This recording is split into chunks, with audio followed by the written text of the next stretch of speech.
think that it's difficult. It is only playing with your mind to make you think that it is difficult, keeping the options close, keeping them integrated so that you know that this is how integrated questions are asked. So it was a very purposefully made question paper. I hope you all could attempt it. And I also hope that you all could do the LFT RTX question paper. I shared the path to it as well. Anyway, so should we start? Also, I am giving you a disclaimer before I start the class. If at any point you see me go blank, because I know I read that, I think you put it on the group or someone else put it on the group. I hope such glitches don't happen in your exam. That's it. I can just hope that all this does not happen in the exam. But whatever we do is to prepare you for the problems in the exam. So that should all be okay in the exam. Now, coming to the question paper, we'll do it quick. I have not included a lot of theory this time. It's going to be more of a discussion and approach to questions. No theory slides, no repetition. We've just studied everything a day back. So I am not going into a lot of theory here. I'm going to keep it a short 2-hour session, discuss what we can in approach to questions without making it very, very theoretical. Okay, so that is the purpose today. Let's begin. Let's begin. Okay, the first one. What are these cells? Cell number 1, 2, 3, 4.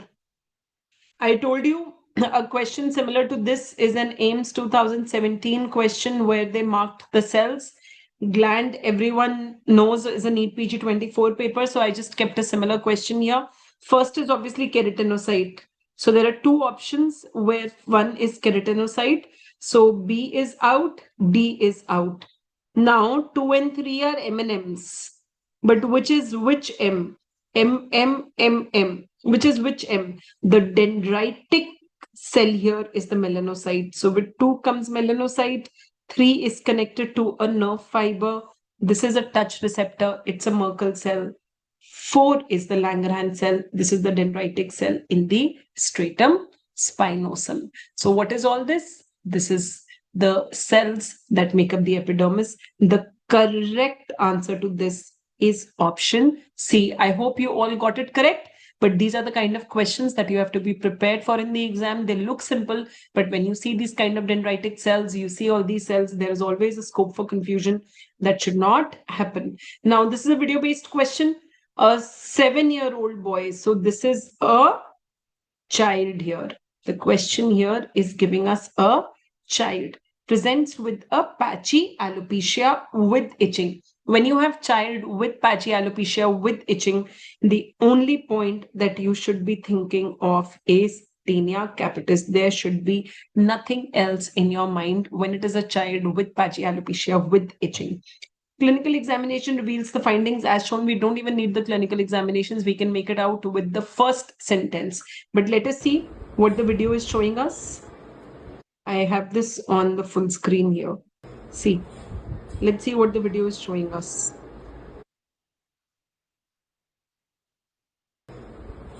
So this is a child who came to me with a patch of alopecia.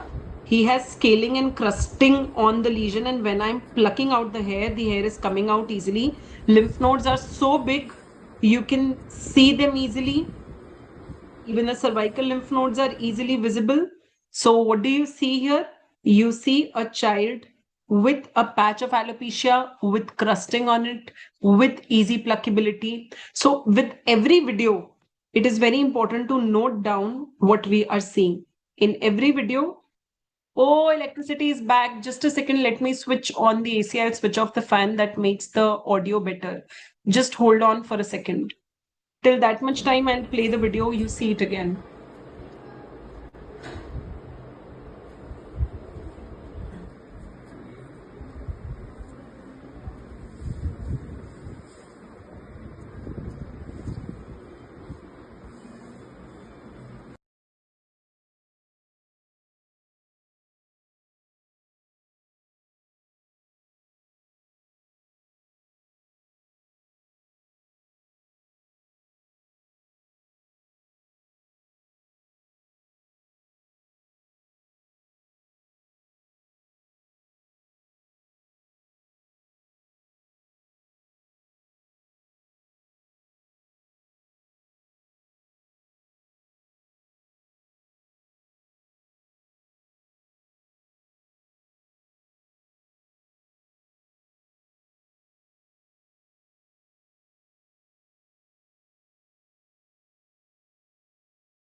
Piku.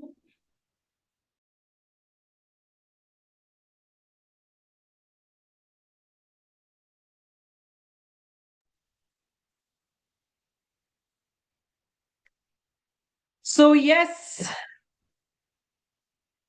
are you guys watching the video again? So what are the findings in the video? We see a patch of alopecia. We see crusting on the surface.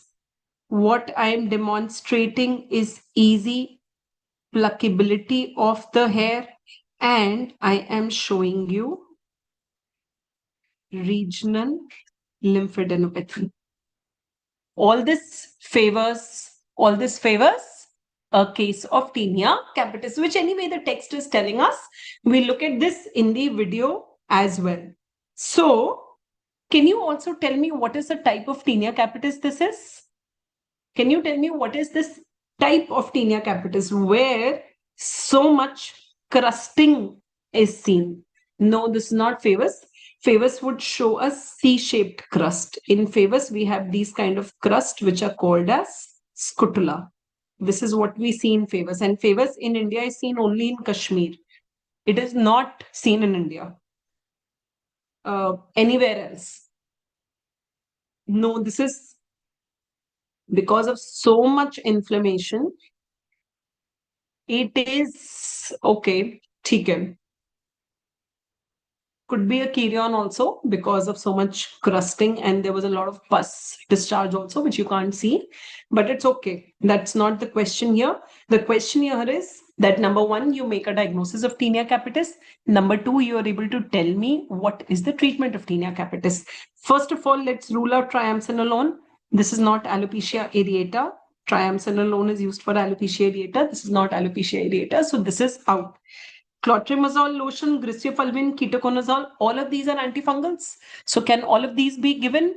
No. I told you we do not give any topicals. So lotions are out, shampoos are out. The only treatment that can be given is griseofulvin tablet. So the purpose of video here was just to reinforce a diagnosis of tinea capitis, and that is something that you have already diagnosed. And once you diagnose tinea capitis, then you can tell me that we have to give griseofulvin here. Okay.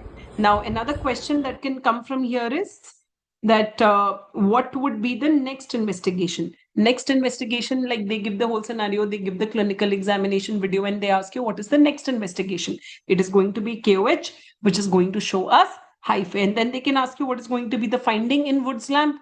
Finding in Wood's lamp is going to be pale green fluorescence. So it is not necessary that they ask you just the diagnosis. Different stems can arise from a same diagnosis. And treatment of choice overall is griseofulvin at a dose of 15 to 20 mg per kg per day, given for a duration of 4 to 6 weeks. Remember, only oral treatment, no topical. Now, these are just the patchy alopecias that you can see in patients. So it is only to tell you that these are the patchy alopecias that you can get. Capitis ko yahan se hata do. This is tinea capitis here. So alopecia areata is chickeny chameli, clean smooth skin. Wherever you see a clean smooth skin, you see these exclamation mark hair. This is alopecia areata. Where you see this kind of a dirty picture, that it's a bizarre shaped patch, broken hair, dirty picture, you don't see anything clear on the screen in front of you. This is stress. This is trichotillomania, dirty picture. And tinea capitis only to be considered when your patients are children, that is chiller party. So if you have a prepubertal child, if you have a 5, 6, 7, 8-year-old child with a patch of alopecia, tinea has to be on the top of your differentials. Is that clear? This is going to be your approach to patchy alopecias. Look at the clinical features, look at the age group. That is going to tell you what the diagnosis is. Now, question number 3. A man presents with progressive hair thinning starting at the frontotemporal region, extending to the vertex. So first point to catch is it is progressive. So it's not a sudden thing, it's progressive. It is starting at a specific point, extending to a specific point, sparing certain hair. Retention of occipital hair means they are spared, they are not involved. So what is the diagnosis? A hair loss which is slowly progressive in a specific pattern, that is androgenetic alopecia. Androgenetic alopecia, you have to inhibit 5-alpha reductase. 5-alpha reductase inhibition is done by finasteride. Flutamide, what is flutamide? What is spironolactone? What is cyproterone? These are all other anti-androgen drugs. The purpose of this question is that you are able to differentiate and know the mechanism of action of the different anti-androgen drugs, and of course know which one is used in a case of male pattern hair loss. So this is a case of male pattern hair loss or androgenetic alopecia, where over a period of time the dark terminal hair are slowly thinned, they are miniaturized, they are converted to vellus hair, which ultimately fall off. So what is happening here is hair becomes thinner and smaller. They become a miniature of their old self. So this is androgenetic alopecia. The drugs that we have to give here, topically minoxidil, orally finasteride and dutasteride. Is that clear?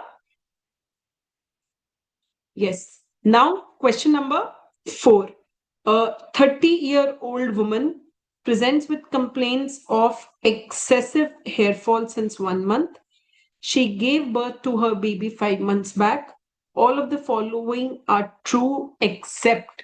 So first of all, tell me, you notice the timelines. When you notice the timelines, that certain thing happened 5 months back, now hair fall since 1 month. What is your diagnosis? First, give me the diagnosis.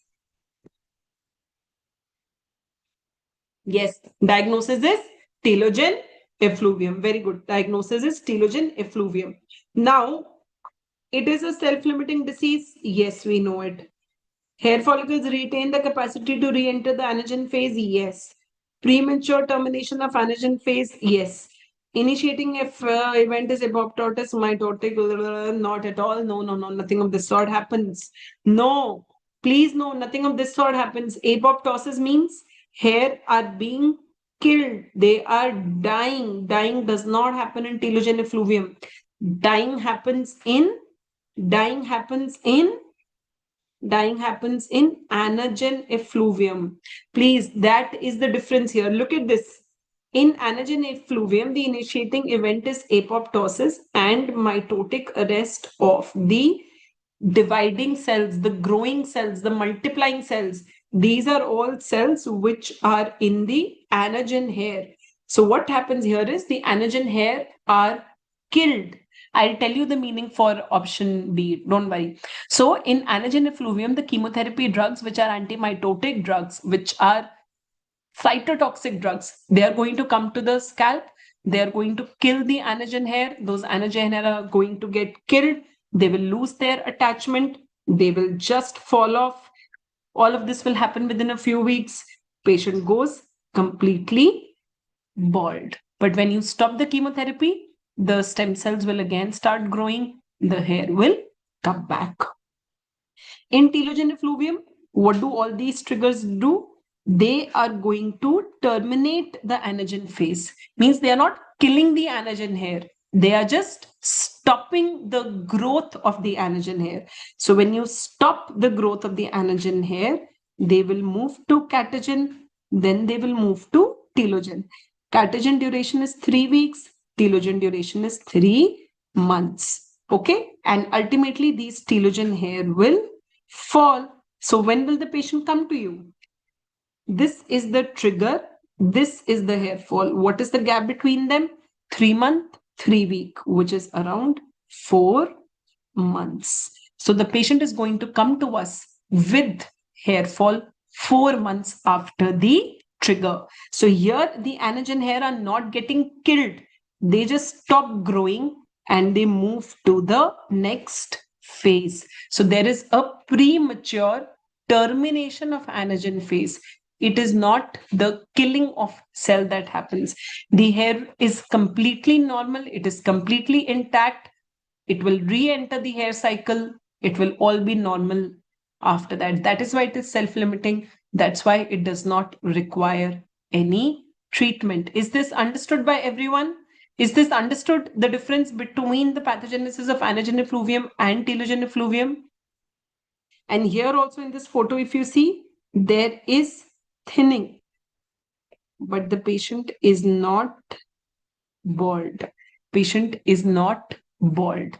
Okay? So this is the difference between anagen and telogen effluvium. Question number 5. A patient receiving oral isotretinoin for severe nodulocystic acne develops headache, vomiting, diplopia 2 weeks after starting doxycycline. Which adverse effect is most likely to be responsible?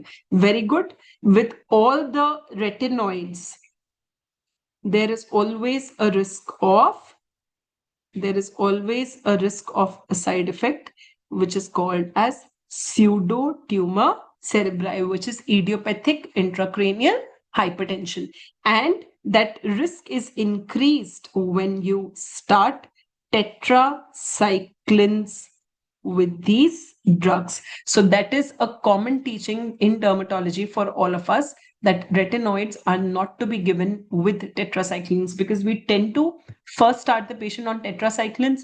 If they don't respond, then we start isotretinoin. But we have to stop the doxymino tetra and then start isotretinoin, not to overlap them, not to give them together. So this is something we've been taught since MBBS in PG, and we practice it every day. So such a question can always be asked. Remember, it is not to be given along with tetracyclines.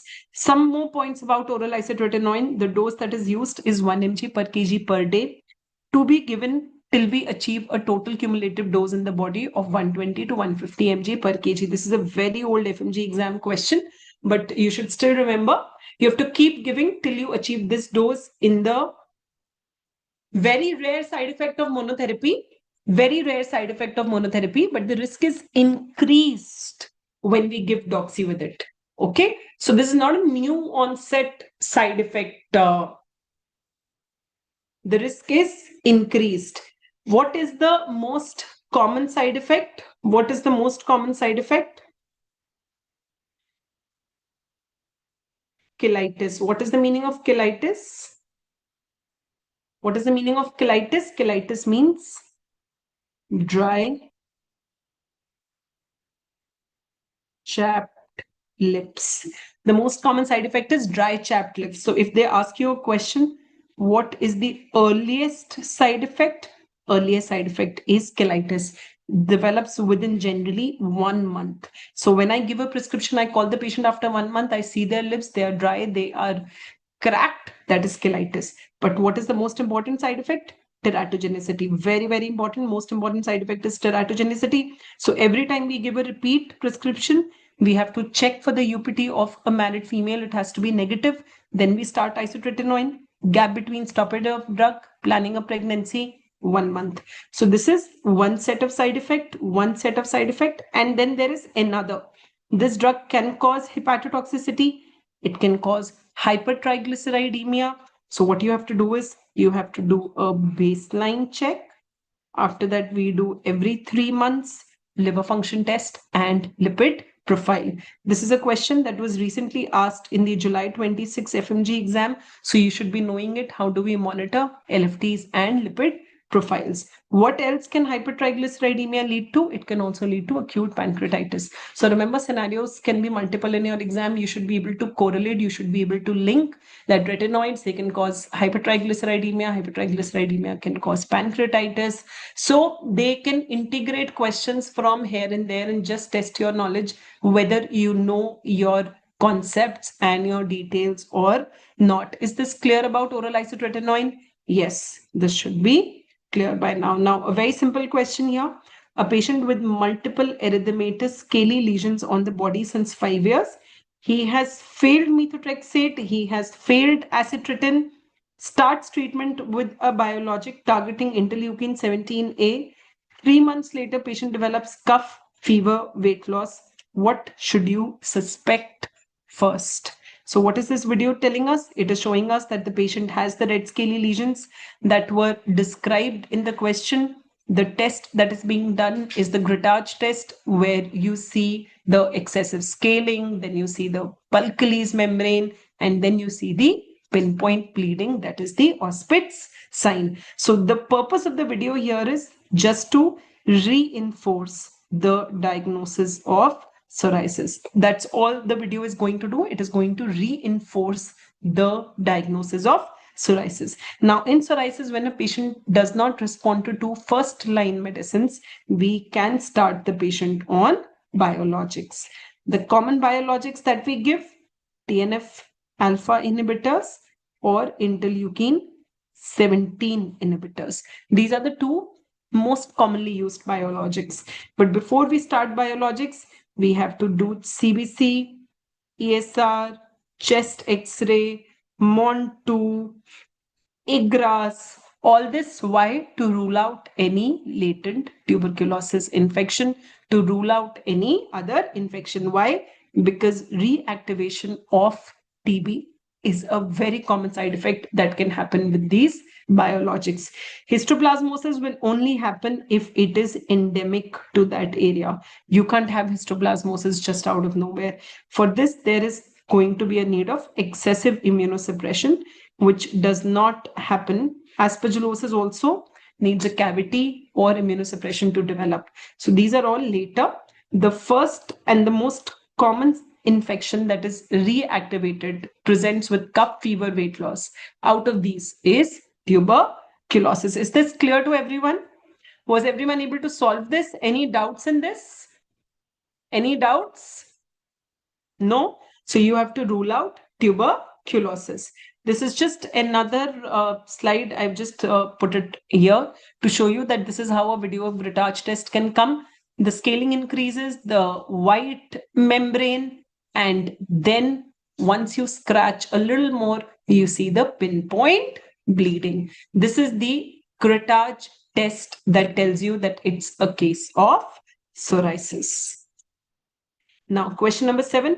A patient presents with nail lesions. What is the probable diagnosis?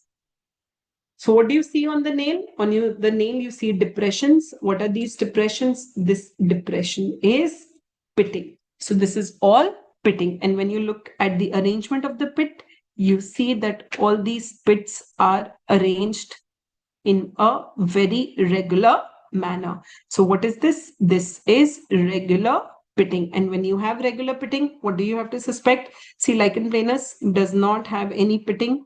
Onychomycosis does not have any pitting. Between psoriasis and areata, it is areata that presents with regular pitting. I've just put it here so that I can show you. See, this is the regular pitting of alopecia areata.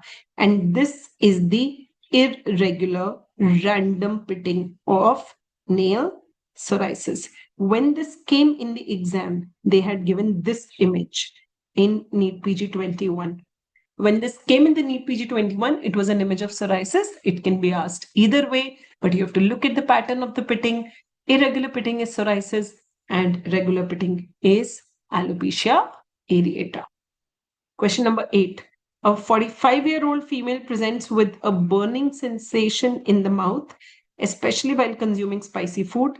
Oral examination shows the lesions as shown. What is the treatment? So a question similar to this was asked in the NEET PG 25, where they gave a picture like this and they asked what is the drug that could have caused it.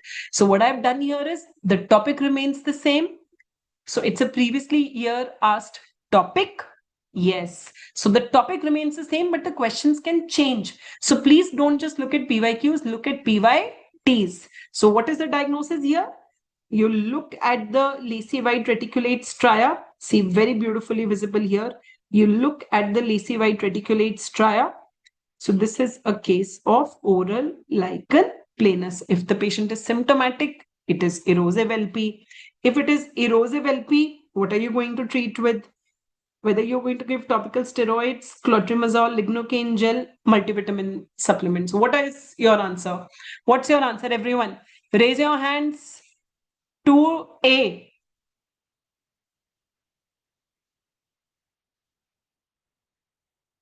B.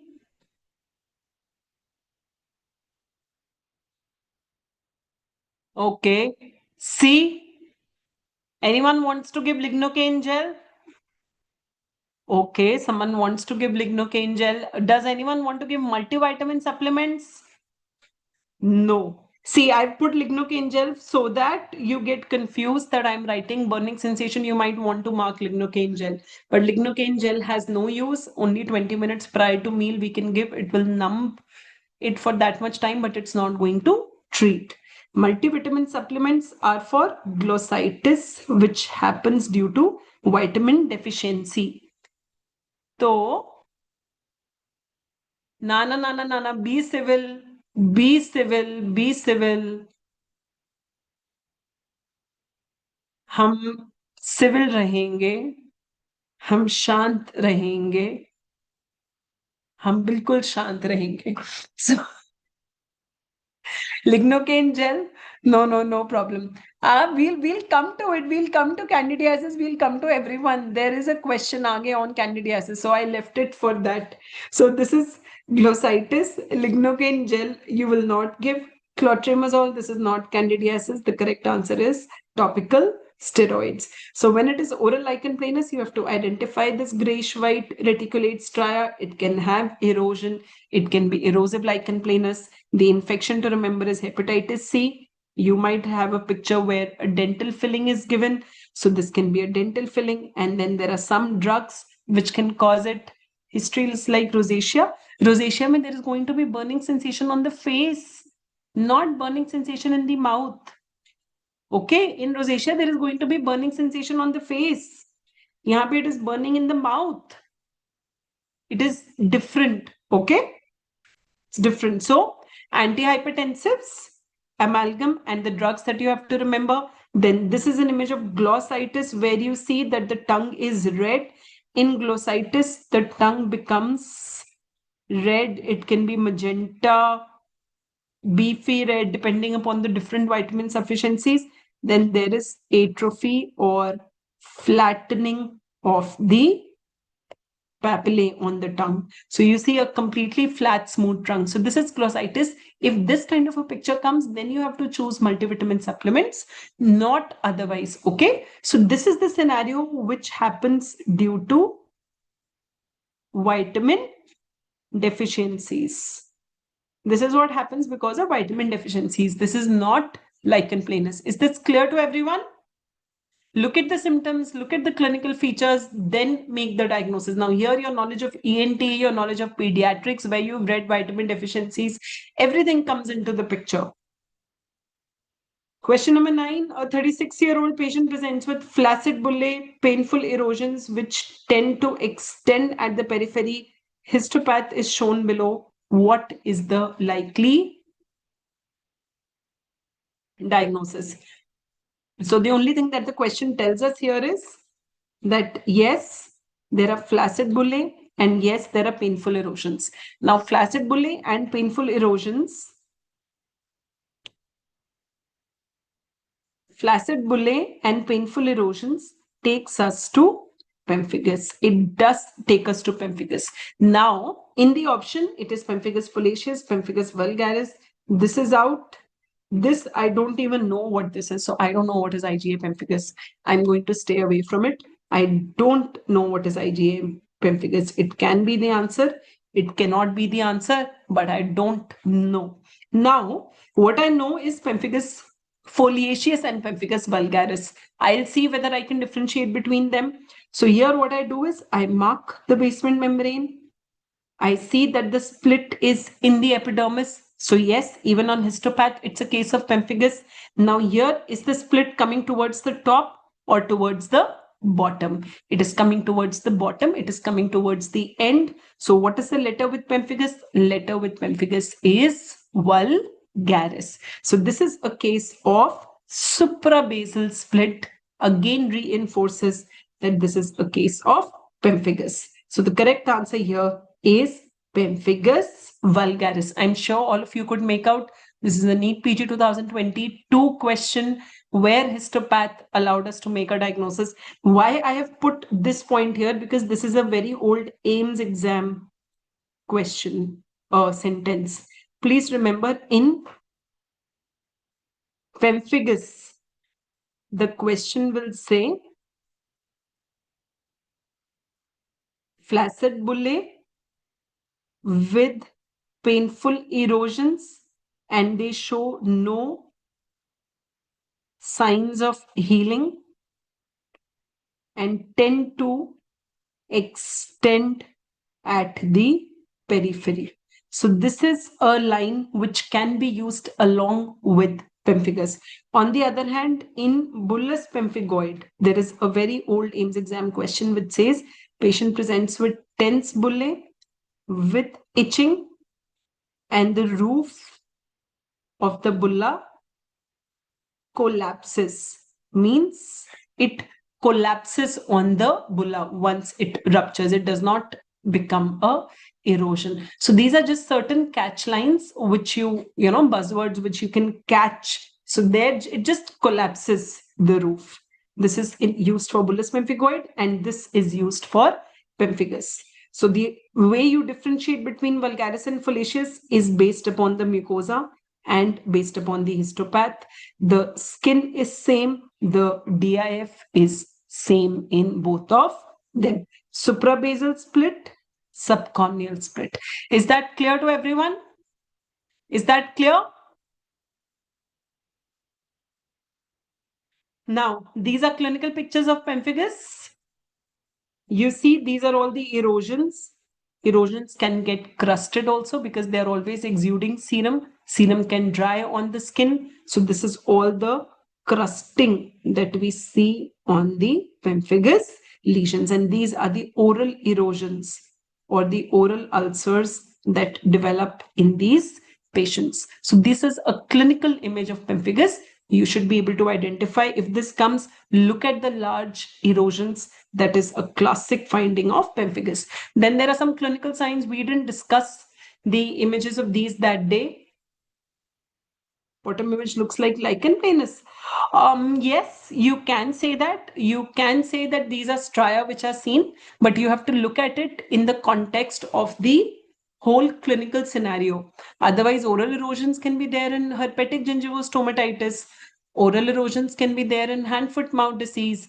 It can be there in lichen planus also. It can be there in multiple situations, but we have to look at the clinical scenario and then make the diagnosis as to what it is. Don't look at it as a isolated image. Okay, images always have to be in the context of the scenario. So what are the clinical signs here? Clinical signs, Nikolsky sign, where we put a tangential pressure on normal looking skin, which leads to peeling. This is called as Nikolsky sign. I don't have a video for it, so I could not show you the video. But please remember, whenever this test is done on a normal skin and it peels, this is Nikolsky sign. This is a case of pemphigus. Then there is another sign that's called as bulla spread sign. Here we take a bulla, we mark on the boundary of the bulla, and then we put pressure from the side. This bulla will spread. So if the bulla spreads, the pen marking comes within the bulla. Okay? Pen marking comes within the bulla. So it's like this. This is your bulla. You have just marked the periphery of the bulla. Now you put pressure. So this bulla will increase, but your red marking will come somewhere here. So this is what is called as the bulla spread sign. Here the pressure is on the bulla. Here the pressure is on the bulla. A variant of bulla spread sign, Asmo-Hansen sign. Here what we do is we'll mark the whole circumference of the bulla. We'll put pressure from the top. This bulla will increase in all directions. So this is called as the Asmo-Hansen sign. In both of them, pressure is put on the bulla. Just the area is different. Here we'll put lateral pressure. Here we'll put pressure from the top. Okay, is that clear to everyone? The difference between bulla spread sign and Asmo-Hansen sign? They are both positive in pemphigus. A 45-year-old patient on nivolumab for lung cancer develops oral ulcers, tense bullae, severe pruritus. DIF reveals IgG deposition as shown. What antigen is implicated in the pathogenesis? All these immune checkpoint inhibitors, they are very prone to cause skin reactions. One of them is bullous pemphigoid. Then they can also cause linear IgA disease. Now, tense bullae with pruritus and with IgG deposition, which in the image you can see is linearly along the basement membrane zone. This goes in favor of diagnosis of bullous pemphigoid. And when it goes in favor of bullous pemphigoid, what is the antigen? Transglutaminase, DSG1, BP180, type 7 collagen. Yes, tell me what's the correct answer? What is the correct answer? This is yes. Transglutaminase in the antigen of dermatitis herpetiformis, where it is not a drug-induced eruption. It is associated with celiac disease, so patient can have history of chronic diarrhea. Along with that, there will be itchy papulovesicles, and the antibody deposition is going to be IgA in a granular pattern. So the whole clinical scenario is different. DSG1 is the antigen in pemphigus foliaceus. Again, it is going to be flaccid bullae. It will show fishnet IgG, not the scenario here. BP180 is the antigen of bullous pemphigoid. Type 7 collagen is the antigen of a disease. I don't know if you've heard about it. We don't really get it in the clinics or the questions very often. So this is another disease which is called as epidermolysis bullosa acquisita. Here, this is an autoimmune disease where the antigen is against type 7 collagen. Old patient with tense bullae on trauma-prone areas.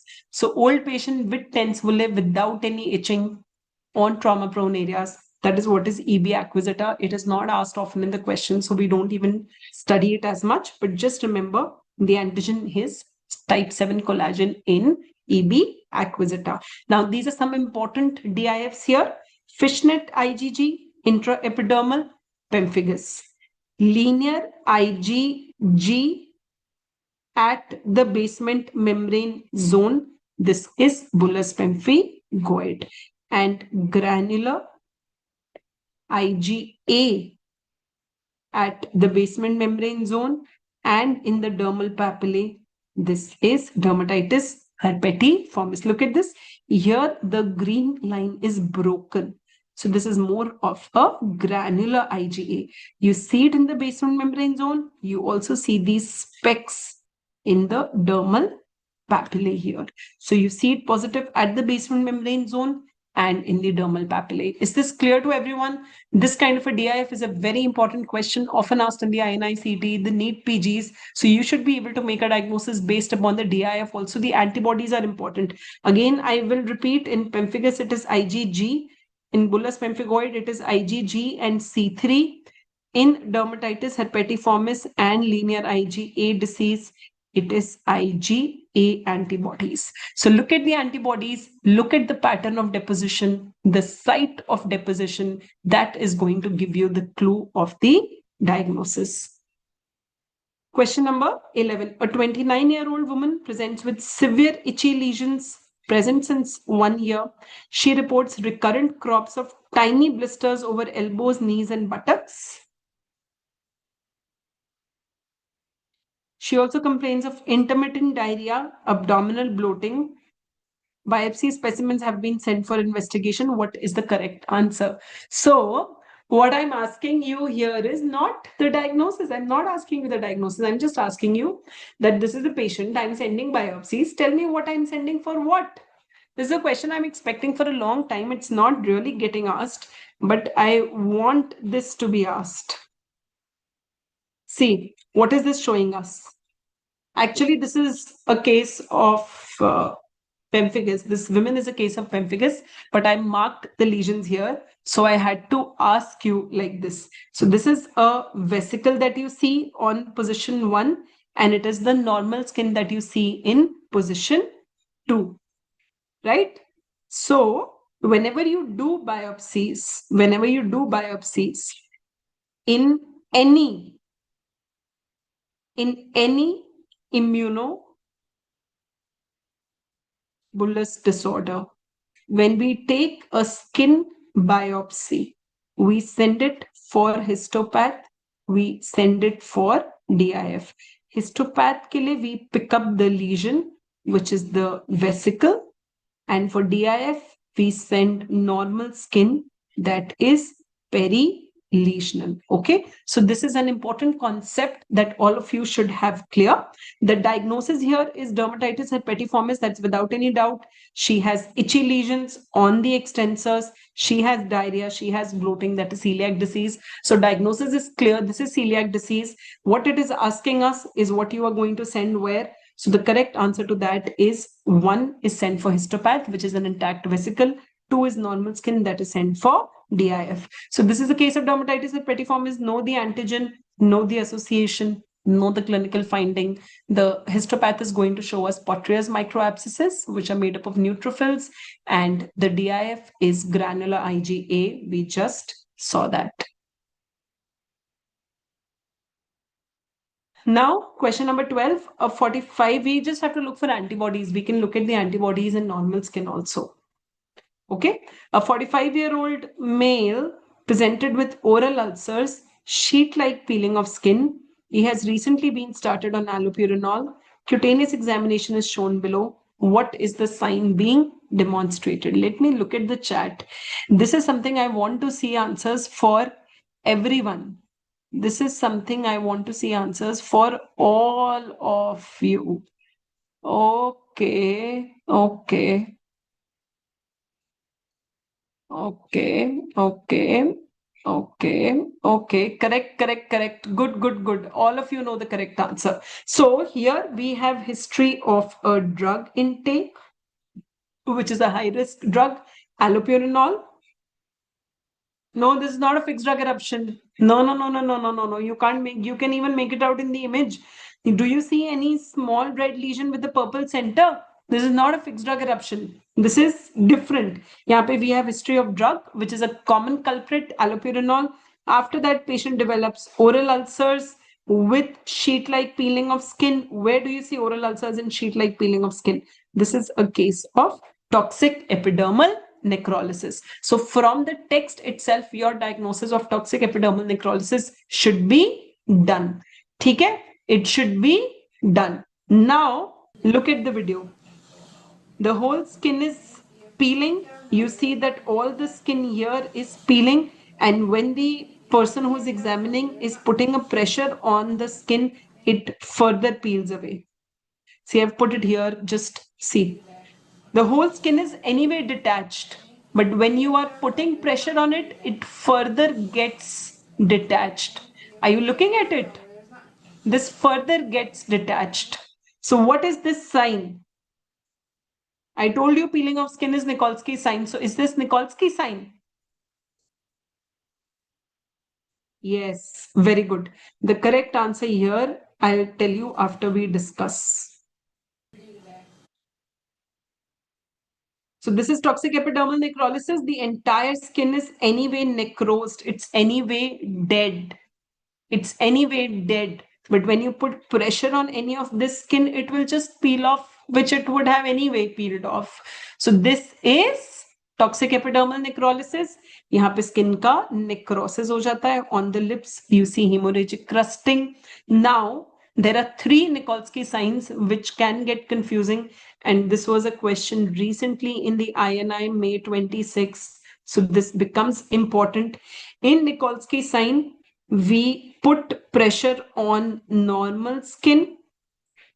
Because of acantholysis, the peeling happens. This is generally seen in disorders where acantholysis is happening. That is pemphigus and staphylococcal scalded skin syndrome. Pseudo-Nikolsky sign, which we just saw, is when you are peeling already affected skin. Your skin is already affected. It's not normal skin. It is a dead necrotic epidermis which you are putting a pressure on. And when you put a pressure on this skin, it will just slip away. It will just peel off. This is seen in SJS. This is seen in 10. But for SJS, in your image, the body surface area has to be less than 10%. You see very small lesions in SJS.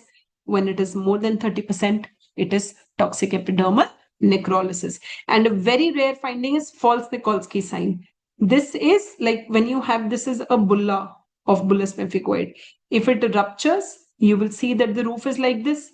When you pull this roof, some amount of peeling will happen and you will see some skin here. So basically, it is like you are just pulling on the roof of the ruptured blister.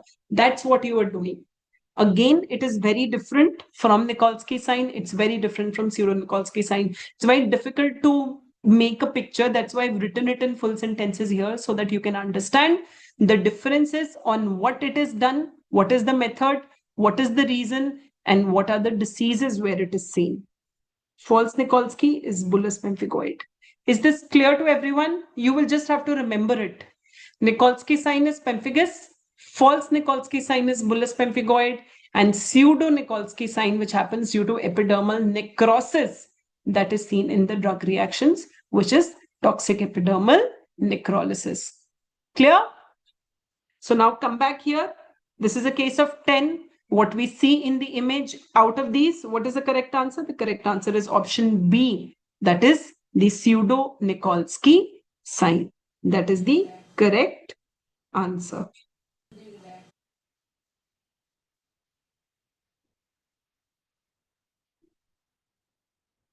No, we'll take a breather after 20 questions. Asbo-Hansen, I told you, is a variant of... we did Asbo-Hansen. See, Asbo-Hansen is a variant of bullous spread sign, where you put pressure from the top. Okay? So that is Asbo-Hansen sign.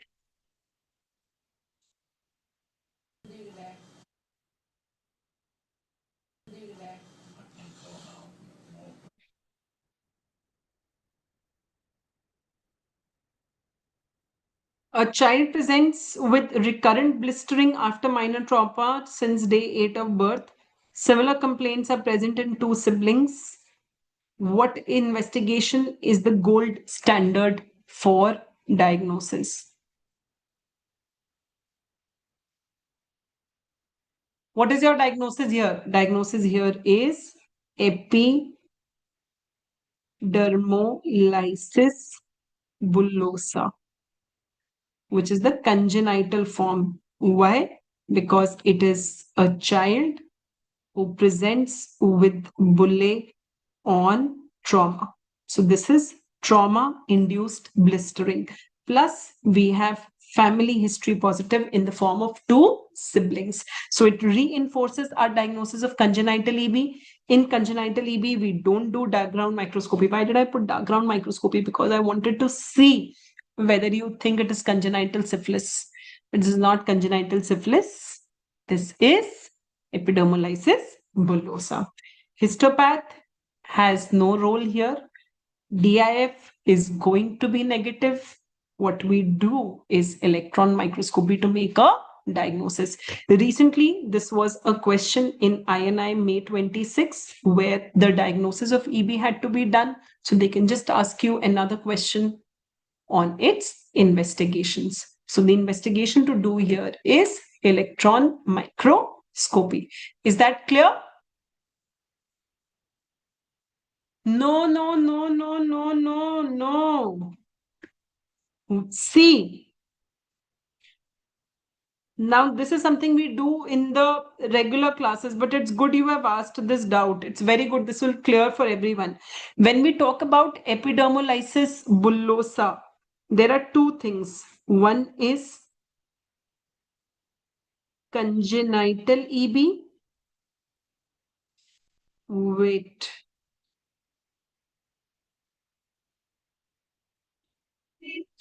I know. This is... how do we erase here? Wait. See. There is a entity which is called as epidermolysis bullosa. ठीक है? In epidermolysis bullosa, there is a weakening of skin, there is trauma-induced blisters. So that is simple. In epidermolysis bullosa, there is trauma-induced blisters because of skin weakening. Now, this is of two types. Congenital EB, which is a genetic disease which happens in children. This is not an autoimmune disease. Okay? This is a mechanobullous disorder. Now we have another variant which was EB acquisita, which I just told you. This is an autoimmune disease where there are antibodies against collagen 7. This happens in the elderly who present with trauma-induced blisters. So when a child presents with trauma-induced blisters, it is congenital EB. But when an old 70, 80-year-old patient presents with trauma-induced blisters, then that is epidermolysis bullosa acquisita. This is a little advanced thing. I don't think it is needed for us to know at this point of time because in the exams, EB acquisita is not asked. Okay, it's not asked. Here, DIF is positive. It is similar to bullous pemphigoid. You see IgG at the basement membrane zone. Okay, so don't go into things that are not asked. Don't confuse yourself. But since we read EB acquisita, so I'm just telling you to avoid any confusion. Remember, it is congenital EB versus EB acquisita that you should know. The correct answer here is electron microscopy. Now identify the condition shown below.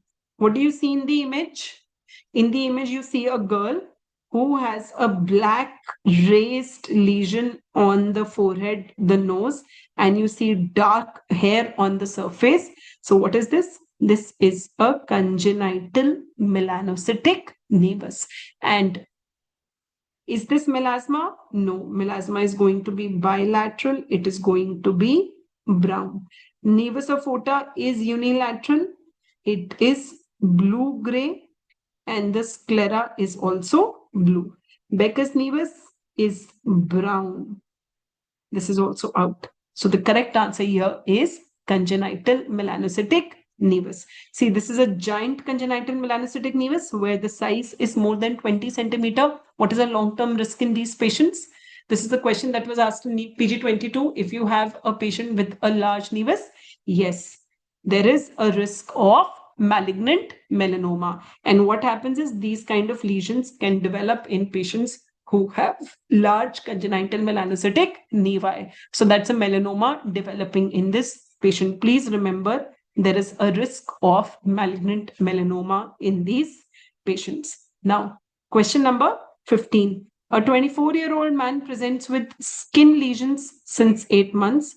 What histopath finding is most likely to be seen? So in this patient, we see multiple well to well-defined depigmented macules. I'll just show you on the bigger slide. See, depigmented macules on the neck, around the chain, which gives us a hint that this could be Koebner's. Few of them also have scalloped margins. Here also we see smaller lesions and we see this one lesion on the knuckle, on the finger. This is a lesion along the cut. So when it's along the cut, what do you have to think? You have to think of Koebner's. So what's your diagnosis? Diagnosis here is vitiligo. What is the histopath of vitiligo? Is there basal vacuolar degeneration? No. This is seen in lichen planus. This is not seen here. So this is out. Absence of melanocytes in the basal layer? Yes. Melanocytes present, melanin absent? No. Where is this seen? Where is this seen? Melanocytes present, melanin absent? Yes. This is seen in albinism. Increased melanocyte number with defective melanosomes? This is not seen here also. So what is the correct answer? The correct answer is option B. The correct answer is option B. This is a case of vitiligo. This is a case of vitiligo. See, these are just certain other images of vitiligo which you should be able to identify. All depigmented macules, bilateral, present on the extensors. And within the lesions of vitiligo, if you see, hair is normally spared. Hair is spared. So in all these photos, you will see that hair within the lesion of vitiligo is normal. But sometimes what you can have is hair white within the lesion. This is called as leukotrichia. When this happens, it indicates poor prognosis. That means the regrowth may not happen, and it may be present in any type of vitiligo, but it is very common in what we call as segmental vitiligo. So remember, leukotrichia is very common in segmental vitiligo. Now, there are certain other signs which can be seen. Number one, lesions along trauma. You can see covenous. Number two, in new lesions, three colors can be present: normal skin, slightly hypopigmented skin, and depigmented skin. So these are three colors that you can see at the margins. This is called as trichrome vitiligo. So these are different signs that you should be knowing in a patient of vitiligo. Question number 16. A child presents with a solitary hypopigmented patch which is present since birth. So this patient came into my OPD with this very faint patch on her neck. It has remained unchanged in size except for proportional body growth. So it has not spread anywhere else on the body. It has not increased in size except for a proportionate body growth. Woods lamp accentuates the lesion mildly. What is the most likely diagnosis? Very good. A question similar to this was asked in the NEET PG 25. This is nevus depigmentosus. Piebaldism would have been on the forehead. It would have white forelock of hair, and it would be very white on Wood's lamp. It would be very white on Wood's lamp, not accentuate mildly. So this is out. Indeterminate leprosy, first of all, would not be present at birth.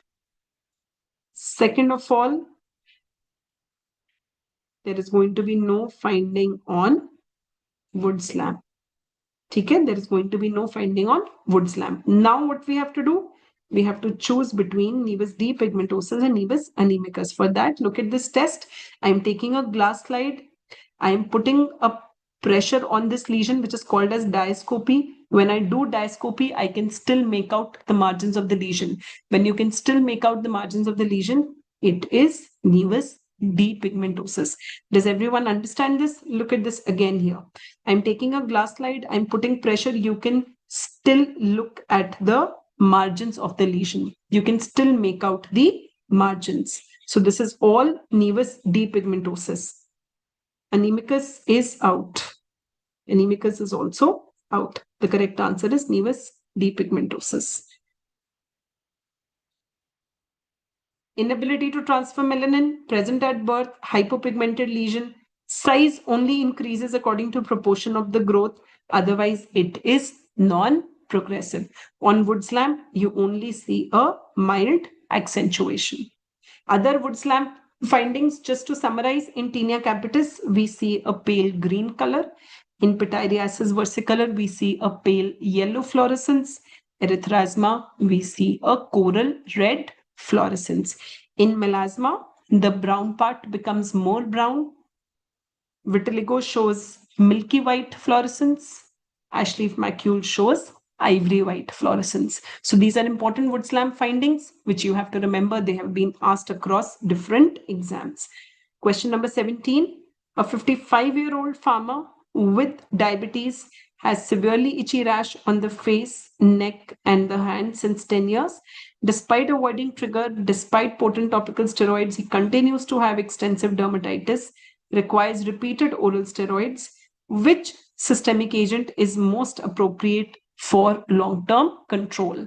So what is the scenario? Scenario is a farmer with rash on exposed parts of the body, that is face, neck, and hands. So what is the diagnosis? Diagnosis is Parthenium dermatitis or airborne contact dermatitis.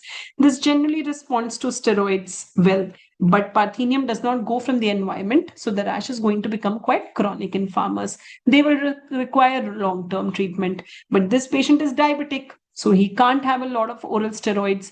What is the drug that you can give which will avoid the need for steroids? These drugs are called as steroid sparing agents. They are called as steroid sparing agents, where it can be an immunosuppressive that will bring about benefit without the side effects of steroids. See, dapsone does not work in it. Tofacitinib can work, but not a very long-term treatment because it is expensive. Cyclosporin is more for rapid control, not for long-term. We don't use cyclosporin for long-term because it has its own side effects like hypertension, kidney side effects.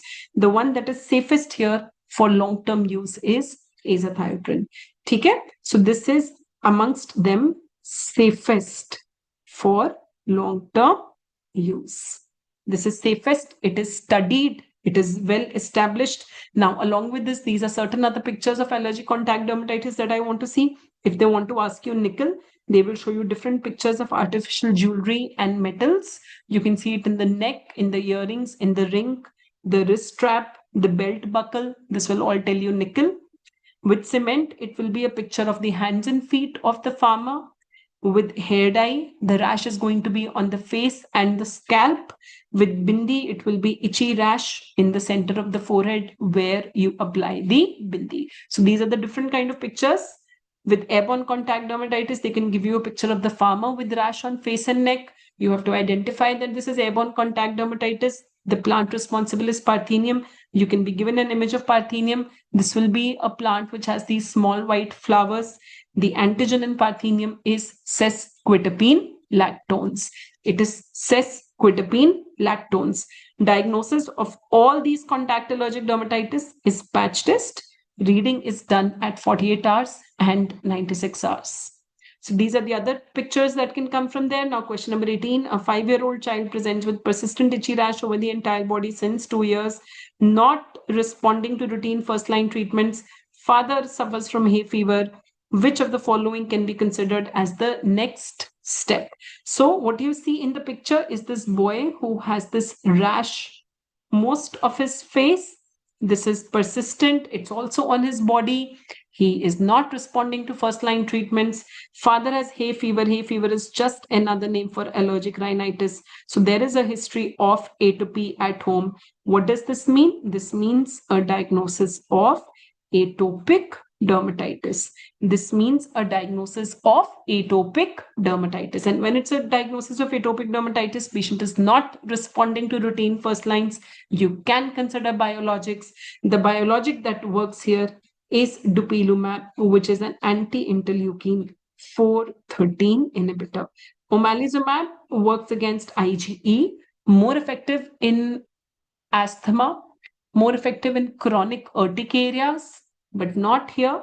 Rituximab is CD20. It is used in pemphigus.